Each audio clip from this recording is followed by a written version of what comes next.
now he's gotta say something. And if he doesn't say something, now he's not a man. You don't want no high value masculine man, because now you're putting him in danger, and that's a problem. Girls are twisted out here. It's delusion. It's giving delusion. The Lululemon. Yes. I'm with you. Yes. But I will tell you this. You about to tell me about a hoe into a housewife? You can't turn a hoe into a housewife. No, you can't. A lot of women who are married are previous hoes. They had to move, Cam. No. I'm telling you, you can't be in the same city. Listen, and this is going to be the part that goes viral. Okay, let's talk about it. Because if you want to go wife for wife, girlfriend for girlfriend, yes, she's been with somebody and have hoed for somebody.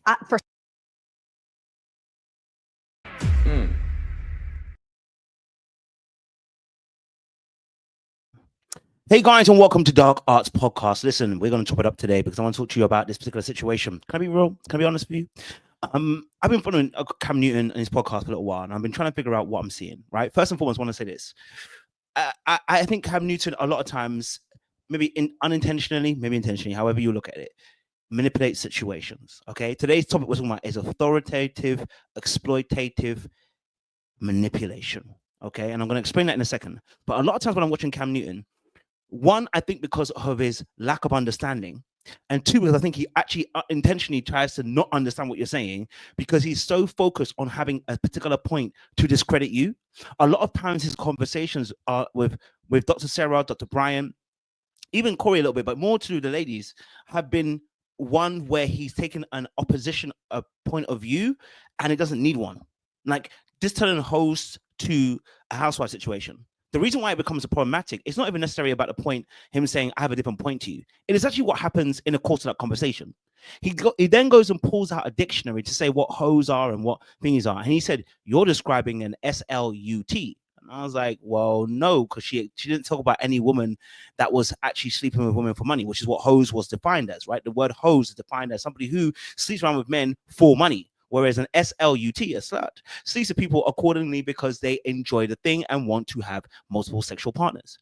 But he then changed the trajectory of the conversation by saying, no, you're wrong, based upon the actual explanation that he gave from the dictionary, which was actually not backing his point. And it's actually kind of weird. And it's like, I realized that Cam looks to always try to be the authority in the conversation, but he's looking to do that. And that's the problem. You see, when you look at someone like Dr. Umar, right, he potentially would be using quote unquote authority exploitation, right? He's so smart that when he speaks with authority. It could look like it's manipulation, right? Whether you like it or not, manipulation doesn't always mean a bad thing. The word manipulation is to gain influence to meet our needs in one other way. Another way is the action of manipulating means to manipulate something skillfully, to do something in a skillful manner, okay? Whereas the negative is to be unscrupulous and clever to dupe somebody else, right? So there are multiple kind of functions when it comes to manipulation. But when I'm listening to Cam Newton, a lot of times I'm listening and I'm like, it does sound like, bro, like the conversation going over your head, or it's intentionally going over your head, and you just want to win the argument. I kind of favor the second part where it's like he misinterprets your point so he can prove that he's right. He's so focused on trying to be right that he will miss your point. That can be intentional or unintentional, however you look at it, but it becomes manipulative, right? And we're going to explain about this. So when I said about what manipulation is, we're talking about authoritative exploitation, which means manipulative individuals frequently exploit their perceived authority or expertise to sway and control others. Okay, all right. By presenting themselves as a knowledge or influential figures, they can gain the trust and compliance of their victims. Now, the question might be to ask, who is the victims? We are the victims. The audience is the victim. If anything to do with media, TV, I am a part of this as well. When you try to become an authoritative figure, you are trying to influence other people. So there is some form of manipulation that actually happens here. Now, the darker side of that manipulation is when it is used in a way to dismiss, break down, undermine, abuse, hurt other people. I don't think that's what Cam is trying to do. I think he's trying to increase his social value and his social status in the areas of when it comes to being more knowledgeable on something. He's definitely an influential figure, but his knowledge is lacking, right? Whenever you have the conversation, it goes past him. And you hear by the way he defines and breaks down his points that it doesn't necessarily align with the conversation. But we're going to watch a little bit more of the video and we'll break it down a bit more. Again, remember, you are the victim. Me and you are the victim. As we watch this, we are the victim who has been manipulated because he wants to prove to us that he's a skillful, intelligent, individual person. Okay, we're the wider audience, but also another victim within this also is the doctor as well. But we're going to get a little bit deeper into that in a few minutes. Let's just listen a bit more to the video. Make sure you like, share, subscribe, click on that bell button for notifications of the uploads. We appreciate you guys. So let's drop a little intro and let's All I'm offering is the truth, nothing more. That's it. Let's play this video clip. For somebody, not somebody's. Listen, She's not getting smashed by the community. You're changing the goal. Okay, so what is the definition of a hoe? A hoe is what you're willing to do in a sexual act that is something that if you knew Yes. or somebody knew what you're capable of, Yeah. a hoe at all times is not a bad thing. Okay, I agree with you. So- but Now listen, see what happened here? See exactly what happened here? The moment she asked him to explain, which, but by the way, if you ask me what a HOA is, I won't be able to explain fully. I think we all have what we call a similar understanding of what we mean here of conversation, what we mean by hoe. But when we're having an intellectual conversation, it's fair. If somebody asks you to explain it, you may say, hey, I may not know the full definition of it. My explanation of hoe is X, Y, and Z. But you notice that he started explaining it, tailed off, and then said, almost like, you should know what it is, basically, almost in a sense, right? And kind of threw off his point towards the end. He didn't finish off his point. The reason why, because he didn't have the full explanation. But he's going to go into the dictionary later on. Now, this is the manipulative part, I think, of Cam Newton that I'm starting to see that because he wants to win the argument, and this is what happens when we are trying to have an argument when there is no actual argument, because it's a conversation. Like, this is not a full-on debate. Because in a real debate, you actually have time to go and research, go and get your things together, come to the table. This is a conversation. So it doesn't need to be a win and a lose situation. It's actually about fostering understanding. But he's beginning to provide a place where it's like he's trying to argue and go back and forth. And he did the same thing with Dr. Bryant, and he can't get Dr. Bryant's name out of his mouth. Okay, all right. And that's what happens when you want to win and not when you want to actually understand. That when you want to win and lose, you are going to lose at some point. And when you lose, your pride will kick in. And this is why Dr. Bryant will never leave his lips. When you're saying hoe, can I add it's like 30? you've had multiple partners. Yes. Being So promiscuous with multiple partners. You're about to tell me Yes. that every wife has only been promiscuous with one person. No, I'm not going to say that. But there's a Now he knows. So this I can't remember what the technique is here. I forgot what technique is. But what he just did here is he reduced her argument to zero in a sense, but and in this place where he intentionally took it to an extreme, but it wasn't necessarily a follow through of her extreme. Like in an argument, you can take someone's argument to the furthest extreme in terms of following through. If you were to do X, Y, and Z, it would mean this. That's fine. He didn't do that. What he did is he took an extreme of what she said and actually did not actually state what she actually was mentioning. She was mentioning that somebody who sleeps around, that's what she was actually alluding to, right? Who sleeps around with multiple people, whatever you call it, multiple partners, whatever. Not multiple relationships, multiple people. You know what I'm saying to you, yeah? And so in that sense, what she was alluding to was somebody who becomes a hoe, right? Whether that's a correct definition or not, I think most of us would understand where she's coming from. difference, Cam. There's a difference between getting smashed by multiple men throughout the year. My mother always said, don't be a hoe 6 months at a time. I said, Mom, what does that mean? She says, you're going to meet a guy, you're going to like a guy, you're going to catch feelings for this guy. And then let's say you guys start sleeping together, 6 months, you decide you don't like each other. Boom, you're on to the next guy. Now in a year, you slept with 2 people. So let's say you slept with 2 people, you started 20, you move, by the time you're 35, you slept with 30 men. Yeah. That's a lot of people. Now, I'm not even going to say in 2024, that's probably not even considered a hoe. Hold on, can I stop there? Yeah. There's a lot of women who are delusional to their body count. If we're honest yeah. about how many sexual partners that you've had, me specifically. But listen. Nah. Can somebody pull out a calculator? I just did the math. No, I have not. I need assistance. So if you start having sex at the age of 16, fair, right? Fair. And you normally would say, hey, I've met 2 people a year. And you're now 36. That's 20 years. That's 40 people. A lot of women ain't gonna say I've slept with 40. I hope they haven't slept with 40 people. Come on, that's bro. why you shouldn't be a hoe 6 months at a time, Cam. But get this. Now get this. In the world. Now, when you put it like that, it does make it a little bit more of a different conversation, right? And again, what he's doing is what we call adding nuance to the conversation, which is why I talk about a lot of times when I talk about these conversations that when people are black and white without adding nuance to a conversation, it always pigeonholes people in a space, right? What he did that he added color to the conversation by saying, imagine you're 16, which is mean adding color means to add some detail. Once he said she was 16 and had sex till she's 36, that's 20 years now, right? In the making, in those 20 years, if she had a partner twice in a year, she's now on 40, right? Now, someone can say, wow, okay, when I look at it that way, it's so much more different because I'm understanding that you could easily pick up those numbers, right?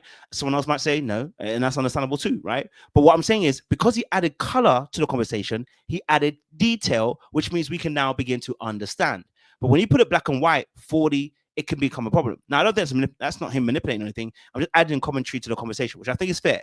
But this is where it's going to get funky because the next part where it goes of small circles in the world where the group of successful men is so small. Now, let's also be clear. Would you agree that most successful men, when they're in their hoe phase, sleep with the same hoes? It's a keep it a buck. We keeping it funky. We keeping it funky. Please. So if that's the case, if you are the woman that is saying, no, you can get to know me. You could be my friend. You could do X, Y, Z. And you can go smash whoever it is that you want to smash. Get it in. Have the time of your life while you get to know me as your friend. And if you choose me over here, that's a different conversation. Now, if you watch his facial expressions, he's actually smiling here because she's talking. Look, if you watch, I'm going to draw closer. Look, he's smiling here, right? He actually is almost disengaging with the conversation, right? But he's smiling because he thinks he has an answer to a thing, right? So as she said, right? If a woman sleeps around in a certain caliber of men, right? Those men get to know her, and other men know each other because they are of a certain caliber financially. There's only a few of them in that space. So a woman sleeping around, technically in that circle, could become a HOE. And in that space, she actually rules herself out of being chosen by a person, which is where her natural conclusion of argument is going, which I totally understand. Right? I'm sorry. I don't know. I'm a relationship girl personally. So I guess I've been saved because I've been preserved through relationships. But also I just, in my heart of hearts and what I know of people, you cannot, well, unless it's been like, maybe it's been 10 years, you just don't talk about it no more. Can't be, you can't actively at this big age, whatever age you may be a hoe. I'm 35. You're only 35? And you're a man. Let's not pretend like there's not a double standard. And they might hate me for saying that, but it's the truth. Men get to get away with way more than women do. For sure. You can have hoed out 1,000 women. That's not. So if he agrees that there is a double standard when it comes to men and women and how we behave and how we actually go on forward, right? He should know that by the fact that a woman's got a certain number of bodies within a caliber of men, he knows that's going to rule some people out, right? Now, the thing is about Cam Newton is that the reason why he argues in a particular way is because for him, I see a lot of pride and arrogance in the sense that he believes he can do almost anything. He believes that no woman can be overturned by him. He believes that no woman can resist him. And that is a great quality to have in terms of confidence. It's a problem though, when every little conversation seems to be about how you can do something that no one else can do. He's an absolute exception, turning a hoe into a housewife. Now, I don't even like that sentiment, but even Hosea suffered in that area. So I don't know about you. Okay. All right. I don't know about you. Mm-hmm. Not being a hoe as a man, if that's a natural instinct. I think with a man as a hoe, so this is what I think. I think it makes sense for a man to absolutely sleep with more women than women sleep with men. See, this is where this podcast is a little different. Tell me. Because a lot of men who you may have sat across from asking certain questions about hoes, they can't cope with fucking top tier bitches. I agree with you. So, but it's the same. First and foremost, I apologize for the language. I forgot there was going to be some swearing in it, and I don't like to have too much swearing and stuff. I do apologize. But this part is really interesting about the arrogance that he's going to display, because he's about to tell us about really, he's going to say it in a third person kind of perspective, but he really means himself. Top tier women, Cam, that everybody else is smashing. Can I say something real quick? Yes. According to Webster's dictionary, a whore is a person who engages in sex acts and especially sexual intercourse in an exchange for pay. Ooh. A sex worker.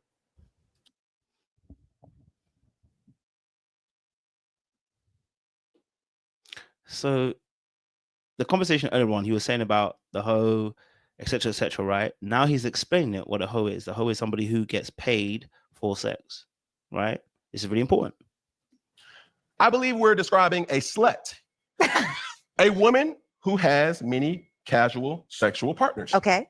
I believe the person we are describing in favor is a slut. Okay. And that is described as a woman who has many casual sexual partners. Okay. So no matter what we're describing here, it all goes back to the point that I'm making. Yeah. A lot of women are lying in delusion, and they're not keeping it a big buck, or as we say, not keeping it funky with the amount of casual sexual partners that they have had. And that's the problem. Let's take it back to the root. I agree with you. Women are absolutely lying out here. But I think the reason why is because, number one, in 2024, a lot of men don't want to commit, and women feel like guilted into having sex. Now let's pause it first and foremost. Doesn't mean reason that that's another conversation I was said. But as he described here, right? The reason why he brought out the dictionary was not to further bring enlightenment to the conversation. It was to prove a point that she was wrong. And actually, he didn't prove anything. Right? Because the reality of the situation was we knew what she meant, and you knew what she meant. Right? You just further enhanced the conversation by saying, obviously, I've added a dictionary part. And this is the part that I feel like sometimes with Cam Newton, he's always trying to win. That's where the manipulation kicks in. And so when the way that he has to win is by showing you that he's more knowledgeable than you, and he's more smarter than you, and he can outfox you. The problem with that is somebody who, the ladies are also very smooth. The ladies are very smart too. They know why they're coming on the show, right? Dr. Brian, Dr. Sarah, they know exactly why they came on the show, right? Their own manipulation is that they have their own needs that need to be met in a skillful manner. Right? They're going to get clout. They're going to get further push. Who knows where it can take you, right? So nobody's mad about each person doing what they're doing. I'm just highlighting what it is, right? That he has to make himself the authority even in the conversation, even when his points are not on point, right? Even when in the beginning of the argument they were talking about hoe and how you can't turn a hoe into a housewife. Yes, so it wasn't the right word. Okay, it was meant to be SLUT. Fine. Okay. But now that is the word. You know exactly what we were really informing, because she was talking about women having sexual partners. She was never talking about a woman who sleeps with men for money. But you see how he switched it? You see how he moved the goalpost and accused her of moving goalposts when he moved the goalpost?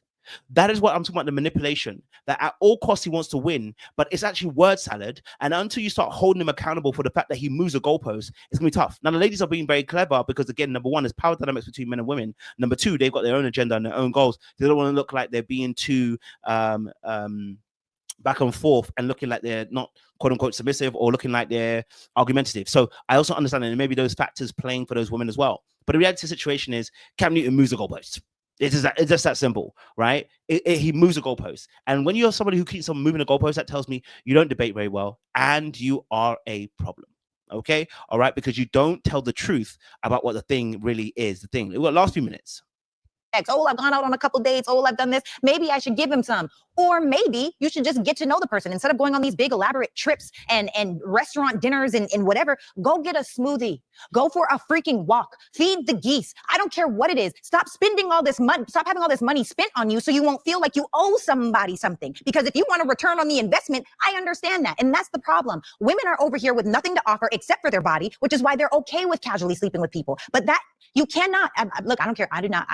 I know my friends and I know the circle, and I personally, I'm talking about men. I know my high value, high earning, masculine male friends. Some are married, some are in relationships, some are single. I'm telling you, and I'm sure that you can relate. If the same girl got smashed by all his boys or ones that he sees on the regular, that's not the girl he wifes. Most times. You're moving the goalpost. I'm not. She's not moving the goalpost because that's the point she made earlier on. She made the exact same point again, that in the circle, and now she's giving an analogy. So she can't believe it, the delusion that she's actually hearing, because again, Cam Newton's really not listening. If you actually watch his body language, he is not listening. He consistently is doing things while she's talking. Let me just show you back. Look, watch what he's doing. Somebody something. Because if you want a return on the investment, I understand that. And that's the problem. Women are over here with nothing to offer except for their body, which is why they're okay with casually sleeping with people. But first of all, he's not even looking at her. Now I'm going to do a part 2 of this video because I want to do a very part 2, but he's not even looking at her. So what Cam Newton, his whole perception, the leg over, the cigar, the hat, it's all a perception to show that he's far more elevated than he actually is. See, the intelligence doesn't need to be promoted and packaged in a way. I can wear this sleeveless vest, and if you listen to the content of what I'm saying, you can either say I'm smart or dumb. It's not the sleeveless vest that's going to promote how intelligent I am. Now, can it manipulate and package it in the right way? Absolutely. Absolutely. Some of your greatest meals in this lifetime are packaged beautifully, but they don't taste like anything good, right? Your mama's cooking is always better than the person who goes out to a restaurant. Why? Because your mama is not concerned about the presentation. She's concerned about how good it tastes. She put her foot in it, right? So it's not. So the manipulation oftentimes is in the presentation. He's got a lovely setup, hats all around him, books all around him, leg all over, ankle trinket, sat in a particular authoritative position. But where is the actual authority in the knowledge that he has? We're not hearing it, right? He shifts the goalpost again. But that you cannot look. I don't care. I do not. I know my friends, and I know the circle, and I'm talking about men. I know my high value, high earning, masculine male friends. Some are married, some are in relationships, some are single. I'm telling you, and I'm sure that you can relate. If the same girl got smashed by all his boys or ones that he sees on the regular, that's not the girl he wifes. Most times. You're moving the goalpost. I'm not. I've been saying the same thing. Okay. You said in this last example, smashed by multiple partners, like of his partners. People that he sees, the circle is small. Understand this though. Yes. What I'm saying, when you get with somebody, thinking or expecting that person does not have a past with multiple partners. Yeah, that's delusion. You're a fucking idiot. Yeah. To not. Now he a lie, and he know he's moving the goalpost. And I gotta leave it there. Listen, he's the one that moving the goalpost now, right? Because the reality of situations we know as men, that is not gonna happen. Nobody wants to wife the girl that's been smashed by all the homies. Nobody wants that. Nobody wants to have a wife the girl who's been around all the boys. Nobody wants that. It's just a reality of the situation and reality of life. So I think him moving that goalpost to try and make a point, because the final point he really wants to make, and I'll do some part 2. The final point he really wants to make is, I can do what other men can't do. He's always got a humble brag, but he's not humble. That's it. You know what I mean? Yeah, I mean. It's really pretty difficult to put into words how disgusted I am, how depressed. Anyway, I gotta love you and leave you guys. Let me know your thoughts down below. Do you agree? Do you disagree? Did you see my points? Maybe you didn't. Who knows? Let me know down below.